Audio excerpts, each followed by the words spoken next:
Llegué allí de noche como quien abre una puerta sin ruido y descubre que el cuarto estaba esperando. No fue curiosidad banal, fue una punzada lenta, una inquietud que se alojó en el pecho y me empujó a seguir leyendo mientras el reloj quedaba mudo. Había cansancio en mis manos, una luz fría en la pantalla y una respiración que se hacía más presente conforme las historias se acumulaban. Cada relato, palabras torcidas por la angustia, detalles mínimos que encajaban con una verdad que yo no había vivido, me golpeaba con la suavidad de algo conocido que se rehúsa a definirse. Quise cerrar la ventana. No pude. Quise creer que todo era una artimaña. No pude. La noche fue densa. Mis recuerdos por primera vez sintieron ecos que no podía ordenar. El foro tenía nombres que no eran nombres, confesiones que se repetían con variaciones. La misma estructura de voz, el mismo modo de ofrecer un dolor que reclamaba legitimidad. Leía y sentía el cuerpo responder como si el pasado se desplegase sobre mi piel. Un escalofrío a la altura del esternón, un sabor metálico que no tenía origen. No quiero usar tecnicismos. No es necesario. Bastaba mirar cómo las palabras construían habitaciones interiores donde alguien podía quedarse a vivir el terror ajeno. No había fotos verificables, no había fechas, no había pruebas, solo testimonios que alineaban su forma con la de víctimas reales. Frases, silencios y pausas que imitaban la autenticidad hasta hacerla creíble. Yo, que pasaba las noches buscando compañía en historias ajenas, empecé a sentir que las historias buscaban compañía en mí. No es exageración decir que algo cambió dentro de mí mientras leía. Una memoria que no era mía empezó a dibujarse con contornos difusos, y cada vez que intentaba descartarla se volvía más persistente. La curiosidad se volvió exacta. La curiosidad se volvió hambre. El hambre se volvió miedo contenido. Me descubrí hablando en voz baja con recuerdos que no recordaba haber vivido, describiendo una escena que se repetía sin que hubiera existido y pensando en personas a las que nunca conocí. No es acusación ni alarma. Es una confesión. Estoy aquí para contar cómo me encontré con eso, con un lugar que susurra relatos y deja las paredes internas de quien escucha cubiertas de moho, y para presentar sin adornos la sensación de perder la certeza de lo propio, o forum das memorias que no deberían existir. Lo cuento despacio porque así fue, con respiraciones largas, con manos temblando de frío y con la resistencia a aceptar lo que iban haciendo dentro de mí. No doy respuestas, apenas convenzo al oído de que siga escuchando, de que no apague la luz todavía. Hay una calma que atemoriza más que el grito, una calma que se parece a la de alguien que ha aprendido a mirar hacia adentro y teme lo que puede encontrar. Lo que seguiré contando parte de esa calma, y no intentará resolver nada, solo abrirá puertas a preguntas que se quedarán latiendo en la garganta del espectador. Lo relato así porque así lo he sentido y porque así es como debo decírtelo. Llegué al foro como quien se asoma por una ventana vieja, con cuidado, con el latido claro en la garganta. Las primeras publicaciones no parecían llamativas. Eran confesiones húmedas, frases que se entregaban con la simpleza de la desesperación, pero había una costura que las unía. Pausas similares, descripciones idénticas de gestos, la misma manera de nombrar el silencio que precede al recuerdo. Leía y notaba cómo mi cuerpo respondía antes que mi mente. La nuca se tensaba, la respiración se hacía un metrónomo más preciso.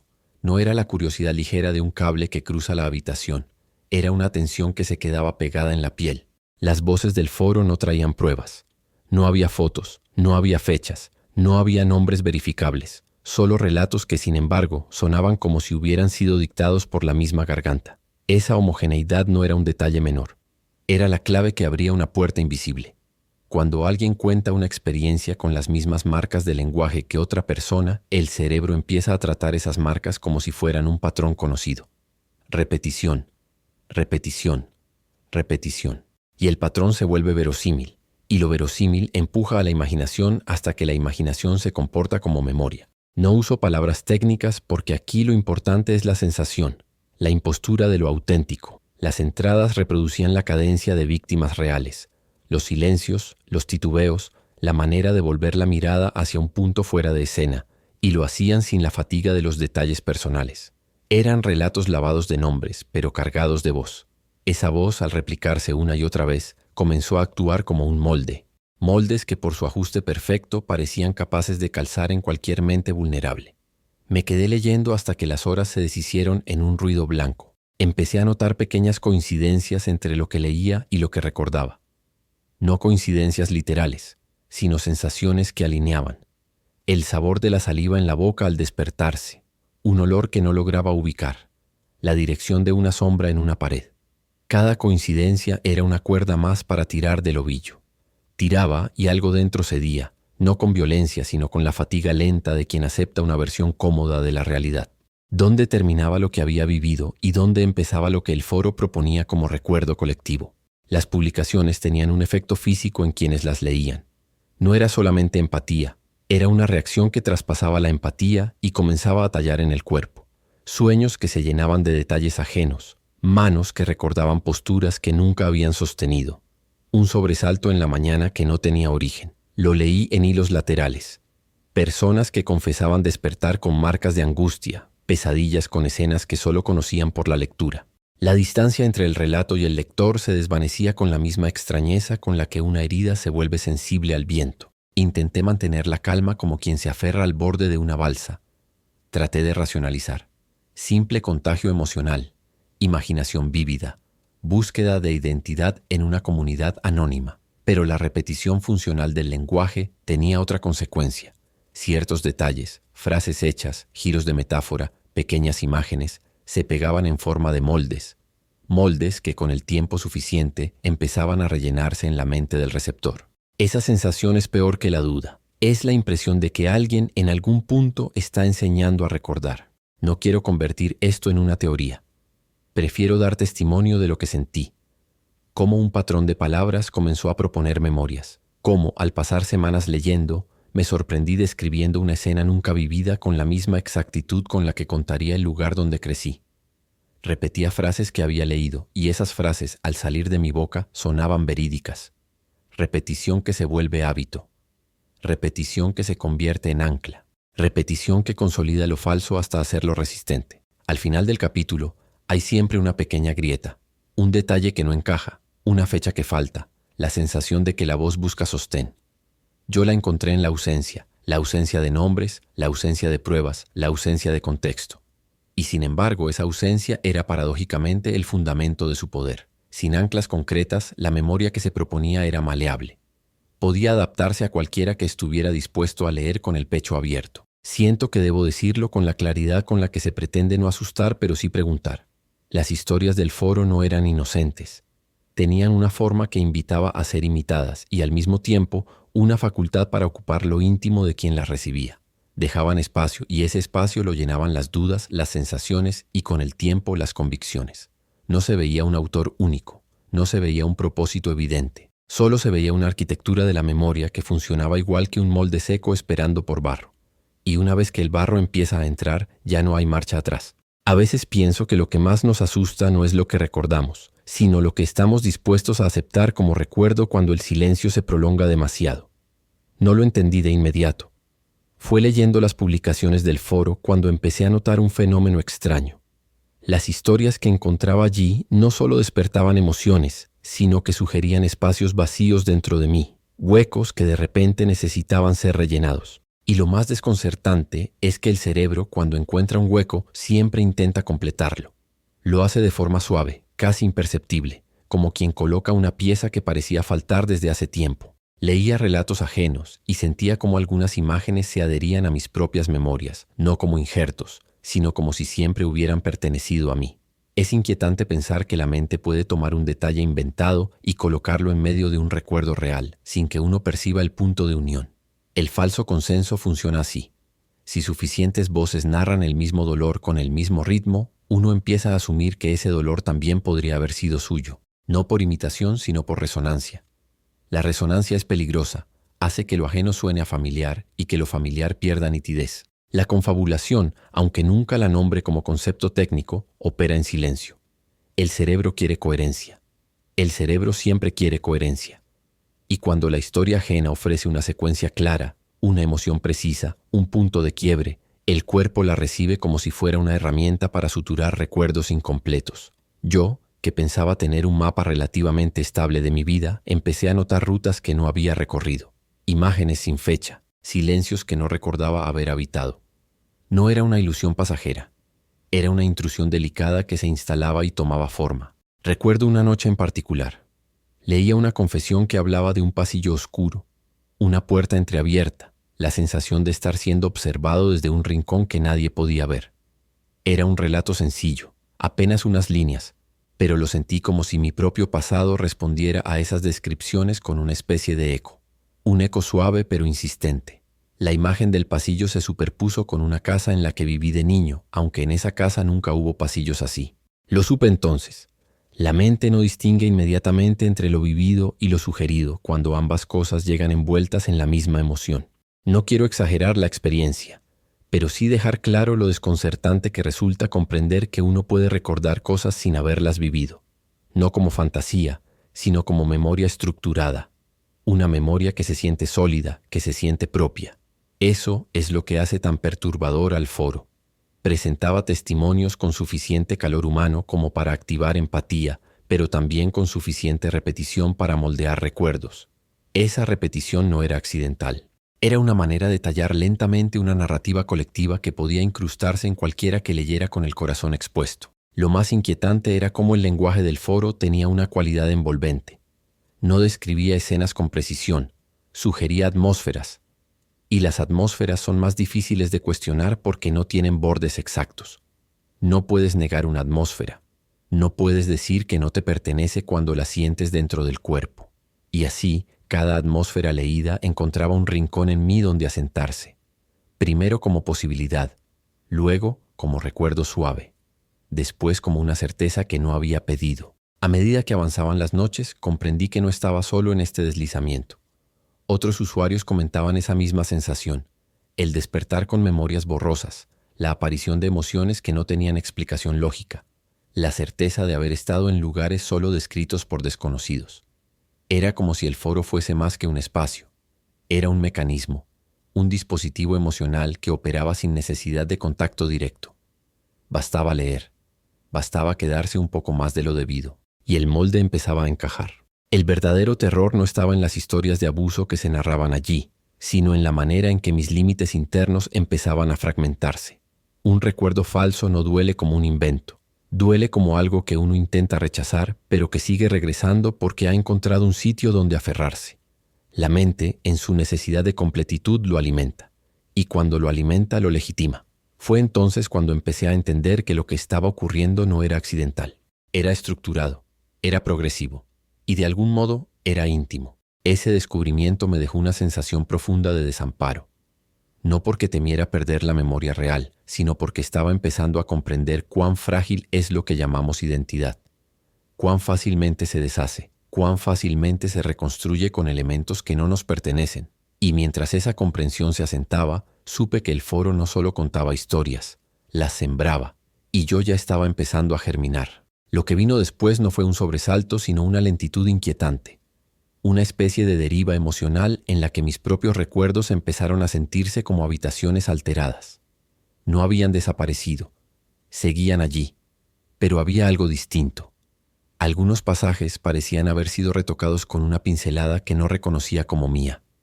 No era un olvido, no era una confusión, era una intrusión delicada, como si una mano silenciosa hubiese colocado objetos desconocidos dentro de una casa que conozco desde siempre. Lo noté primero en los detalles. Pequeñas escenas que nunca viví comenzaron a presentarse con la misma textura íntima de las que sí formaban parte de mi vida. Una sombra en un pasillo inexistente. Una frase que recordaba haber escuchado aunque nunca hubo un momento que la justificara. Una sensación física que no correspondía a ninguna memoria concreta. Era como si el foro estuviera probando mis límites, tanteando las fisuras para ver cuáles cedían primero. La primera vez que percibí que algo se había instalado dentro de mí fue una tarde cualquiera, lejos del computador. Caminaba por la calle y sin advertencia recordé un olor denso, agrio, adherente. No tenía relación con nada que hubiera vivido ese día. No correspondía a mi infancia. No pertenecía a ninguna casa en la que había estado, pero lo recordaba con nitidez. Y lo más perturbador era que el recuerdo venía acompañado de una emoción, una mezcla de alerta y resignación. Ese tipo de emociones no surgen de la imaginación, surgen de una memoria, o al menos de algo que se comporta como una memoria. Me detuve en seco, miré alrededor. No había nada que explicara aquella sensación. Sin embargo, la emoción seguía insistiendo, como si reclamara su derecho a existir. Empecé a leer el foro nuevamente, esta vez con una sospecha que se convertía en vértigo. Encontré el olor descrito palabra por palabra en un relato que había leído días antes, y cuando volví a leerlo, ya no era una simple descripción, era un recordatorio de algo que no viví, pero que ahora se presentaba como parte de mi historia interna. Comprendí entonces que lo que estaba ocurriendo no era una simple influencia emocional, era una transferencia, una siembra. Las memorias narradas allí comenzaban a echar raíces en quienes se quedaban demasiado tiempo dentro de esa atmósfera. Y yo ya llevaba noches enteras sosteniendo esa atmósfera con el pecho abierto. La implantación no era brusca, no obligaba, no violentaba. Llegaba de manera sutil, casi amable, como quien te ofrece una historia que se adapta a los vacíos que llevas dentro. El cerebro no distingue entre lo vivido y lo sentido cuando ambas experiencias se presentan con la misma intensidad emocional.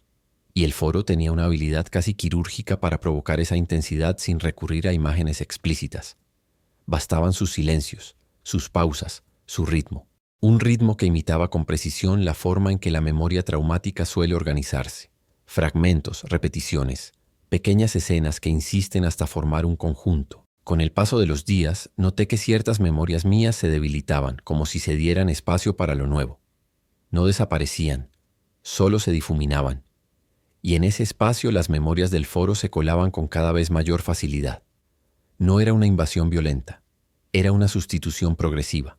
Descubrí que podía narrar detalles que jamás viví con la naturalidad con la que cuento mi propia infancia. Ese fue el punto de quiebre, no porque aquello fuese aterrador por sí mismo, sino porque comprendí que no podía confiar por completo en lo que recordaba. Lo que antes era una línea clara entre lo propio y lo ajeno empezaba a volverse un territorio compartido, donde mis vivencias y las narradas por desconocidos se mezclaban como sombras que se superponen. El giro más inquietante ocurrió cuando un fragmento de memoria implantada se presentó acompañado de una sensación corporal. Me desperté en la madrugada con el pulso acelerado y el cuerpo en una postura defensiva que no reconocía como habitual. No había tenido pesadillas. No había sonidos en la casa, pero mi cuerpo actuaba como si acabara de revivir algo. Cuando traté de identificar qué había desencadenado esa reacción, una imagen apareció de inmediato. Una habitación pequeña, una luz tenue filtrándose desde una ventana cubierta y la presencia de alguien detrás de mí. Esa escena la había leído en el foro, y ahora la estaba recordando como si fuera mía. No sé en qué momento exacto comprendí la magnitud de lo que estaba ocurriendo, pero lo entendí. El foro no solo guardaba historias, las reproducía, las replicaba.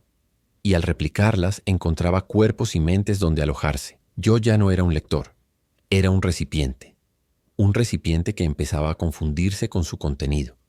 Y esa es una frontera que una vez traspasada ya no se recupera con facilidad.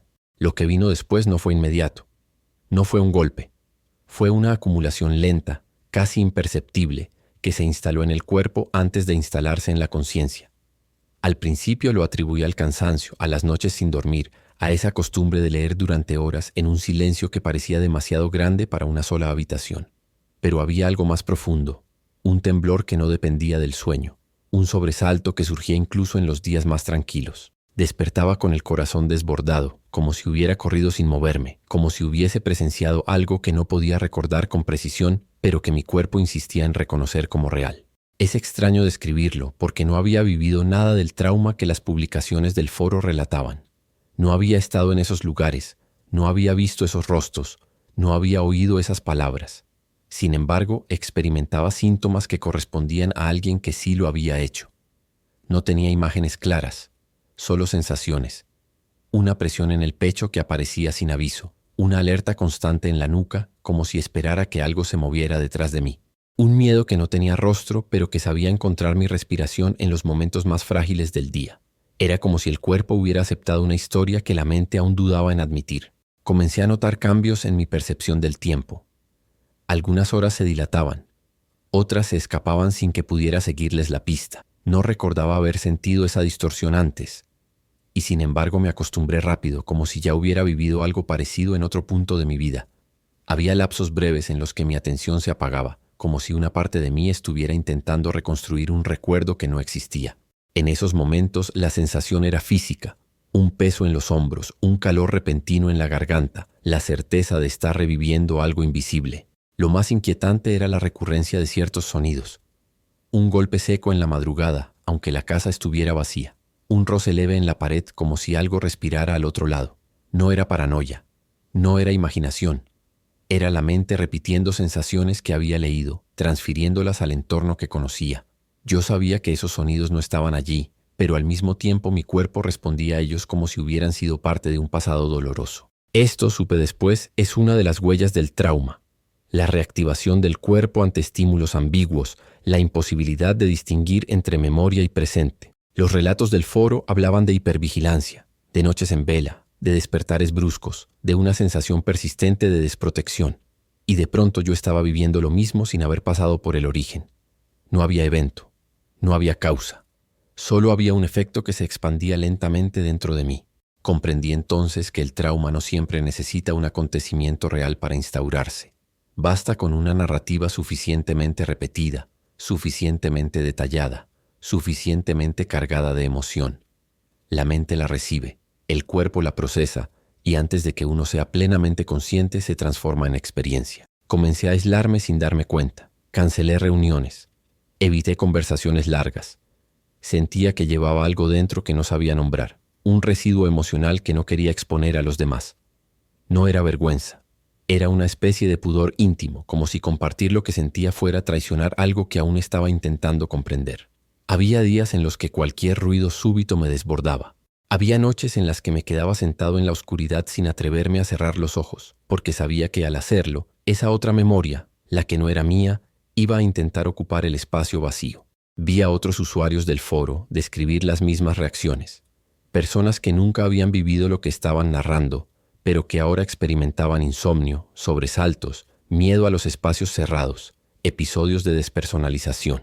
Era como si el foro hubiera encontrado un modo de replicarse a través del cuerpo humano. No necesitaba imágenes explícitas, no necesitaba violencia gráfica, solo necesitaba insinuaciones precisas, emociones calibradas, relatos que se entrelazaran con las debilidades de cada lector. Lo que emergía después era un estado que se parecía demasiado al estrés postraumático, aunque no tenía un origen verificable. El terror real se manifestó cuando entendí que el cuerpo no distingue entre una memoria implantada y una vivida. Si ambas son cargadas de emoción, si ambas son repetidas con frecuencia, si ambas son sostenidas en silencio, el cuerpo las trata como verdad.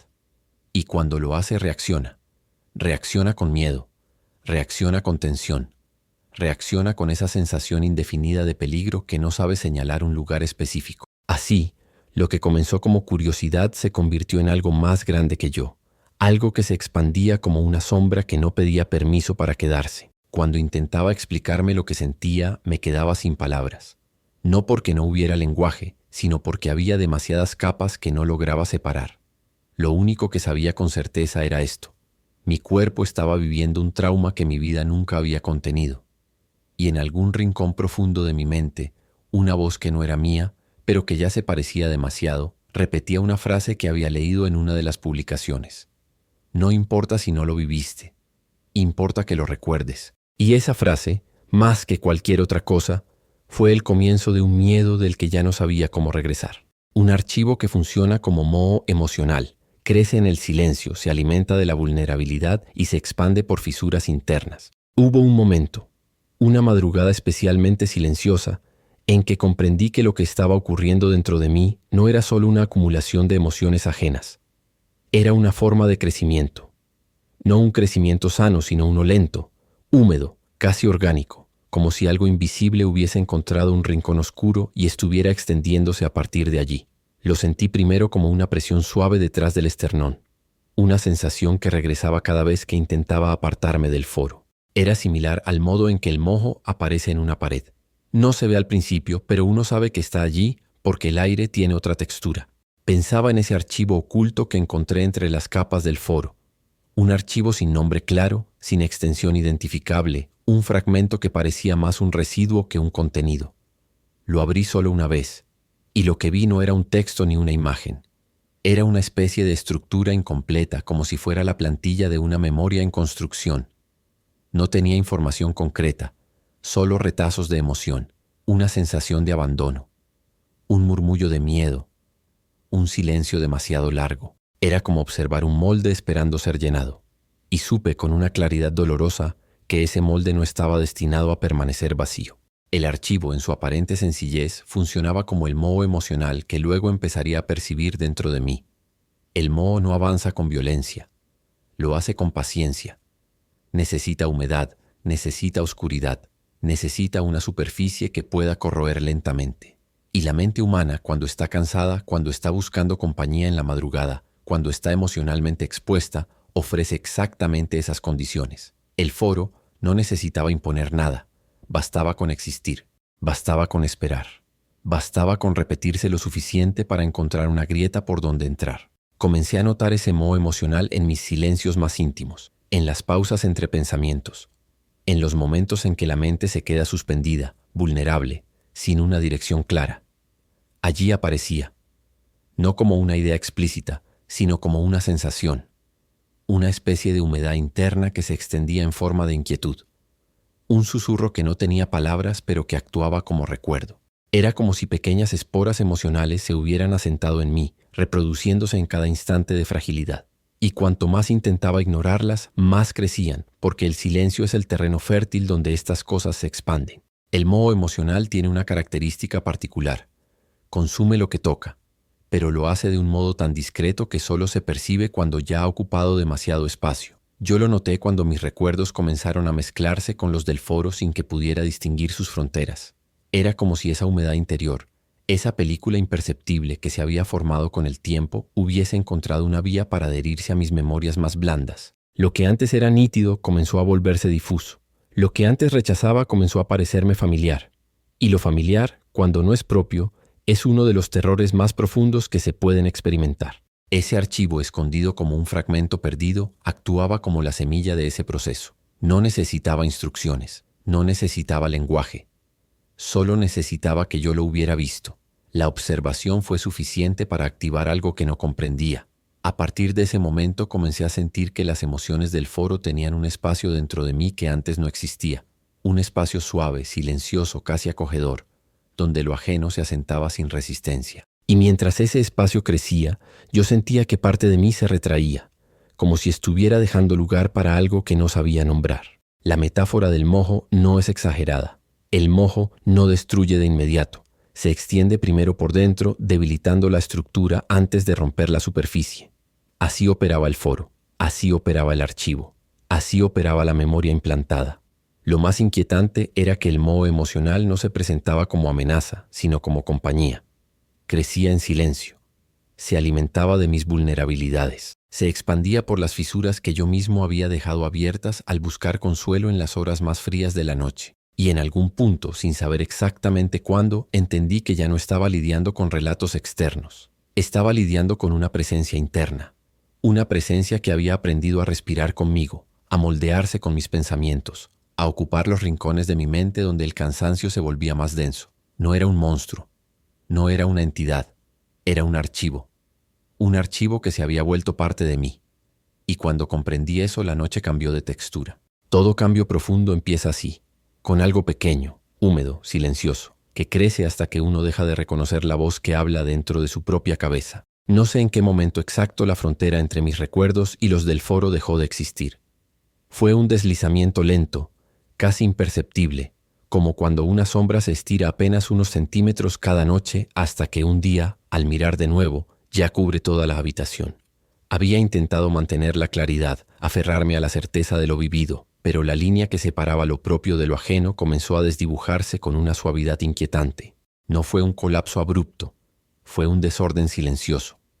Una reorganización interna que no pedía permiso, que simplemente avanzaba. Comprendí que algunos recuerdos míos ya no eran tan míos, no porque hubieran desaparecido, sino porque estaban acompañados por la respiración baja y persistente de otras memorias, las que habían nacido del foro, las que habían penetrado por las fisuras más frágiles. Hubo noches en que intenté reconstruir mi vida como si fuera un mapa, lugares, fechas, olores, voces.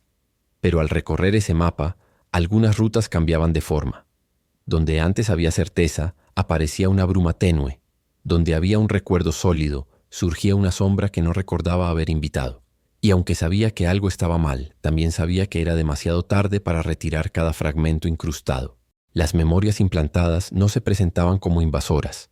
Se ofrecían como compañía silenciosa, como si supieran que en algún punto yo había dejado espacio para ellas. Lo duro fue admitir que yo mismo había abierto esa puerta mientras buscaba consuelo en una madrugada demasiado larga. Incluso ahora, al hablar de esto, siento que parte de mí duda de su propia autenticidad.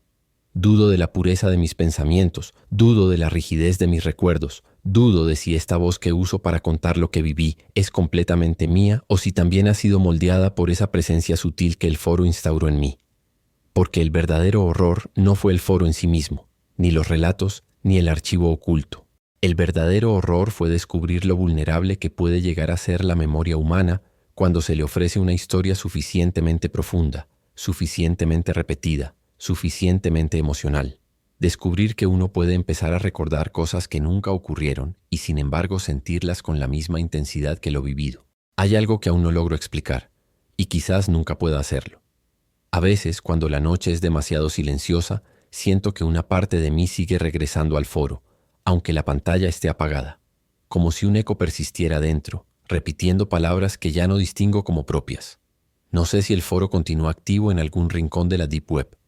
No sé si alguien más está pasando por esto. No sé si soy un caso aislado o si es parte de un fenómeno mayor que seguirá creciendo en las mentes vulnerables que buscan compañía donde no debería haberla.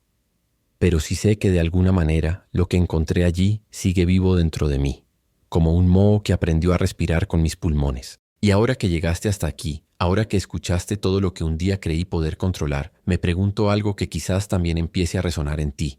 ¿Cuántas de tus memorias son realmente tuyas? ¿Y cuántas fueron sembradas suavemente en los momentos en que estabas más cansado, más solo, más dispuesto a aceptar cualquier relato que pareciera encajar con tu silencio? Nunca lo sabremos del todo. Y tal vez ese sea el verdadero terror. Vivir con la incertidumbre de que lo que recordamos puede no pertenecernos, y aún así sentirlo como si fuera la primera cicatriz que llevamos en la piel. Hay un punto justo antes de que termine la noche en el que la mente parece flotar entre lo que entiende y lo que teme. Ese punto se ha vuelto familiar para mí desde que encontré aquel foro. No es un momento de claridad, pero tampoco de confusión completa. Es una franja estrecha en la que uno siente el peso exacto de su propia vulnerabilidad. Y en esa franja siempre, sin excepción, escucho algo que no puedo explicar del todo. Un murmullo que no pertenece a mi memoria, pero que insiste en hablarme como si lo hubiera acompañado desde siempre. No es una voz, es una presencia. Una presencia que aprendió mi ritmo, mis silencios, mis fisuras. Durante semanas intenté separarme de todo lo que había absorbido, como quien intenta desprenderse de algo que se ha adherido a la piel. Pero cada intento revelaba otra capa, otro recuerdo que no recordaba haber aceptado. Vivía en un estado intermedio entre el rechazo y la aceptación, entre la duda y la resignación. Y en medio de ese torbellino silencioso, comprendí algo que aún hoy me resulta incómodo admitir. Una parte de mí ya no quería expulsar lo que había entrado. No por hábito ni por comodidad, sino porque esas memorias ajenas habían empezado a funcionar como un tejido nuevo, un tejido que llenaba huecos que yo nunca había sabido que tenía. Es difícil describir este proceso sin que suene como una entrega. No lo es. Es simplemente la constatación de que la mente humana no siempre lucha contra lo que la invade. A veces se adapta. A veces encuentra una forma de coexistir con lo que la ocupa. Y esa coexistencia, aunque perturbadora, es también una forma de supervivencia. Lo que viví, o lo que creí vivir, me dejó con la sensación de que mis recuerdos ya no son una línea continua, sino una superposición de capas, algunas mías, otras no. Capas que resuenan entre sí como si buscaran orden, aunque ese orden nunca llega del todo. Lo que más me inquieta es la persistencia del silencio, porque el silencio después del foro dejó de ser ausencia de sonido. El silencio se convirtió en eco. Un eco débil, casi imperceptible, pero constante. A veces aparece cuando cierro los ojos. A veces cuando estoy a punto de dormir. A veces cuando creo haber olvidado todo lo ocurrido. Ese eco no trae palabras nuevas.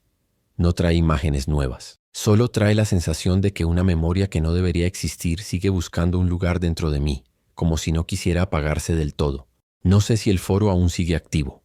No sé si alguien más continúa entrando allí, o si otros, como yo, se alejaron demasiado tarde. Pero si algo aprendí en este proceso, es que ninguna memoria se instala sola. Siempre encuentra una rendija emocional, una grieta, un momento de cansancio en el que la mente afloja sus defensas. Y lo demás ocurre en silencio, en la repetición, en la oscuridad. A veces me pregunto qué habría pasado si nunca hubiera encontrado aquella página, si mis recuerdos seguirían siendo tan nítidos como alguna vez fueron, si mi silencio seguiría siendo solo silencio. No tengo respuesta, y quizá no la necesito, porque lo único que permanece incluso ahora mientras intento cerrar esta historia es una pregunta que se clava con más fuerza que cualquier detalle del foro. Una pregunta que no busca una respuesta inmediata, sino un temblor interno. ¿Cuánto de lo que recuerdas te pertenece realmente? ¿Y cuánto se ha alojado en ti sin que lo notes, como un moho que creció despacio, sin prisa, hasta que un día descubriste que ya formaba parte de tu respiración? Y aunque cierre aquí la narración, no cierro la sensación. Esa seguirá conmigo, y quizá ahora también contigo, como un rastro tenue de algo que nunca debería haber existido, pero que encontró la manera de permanecer.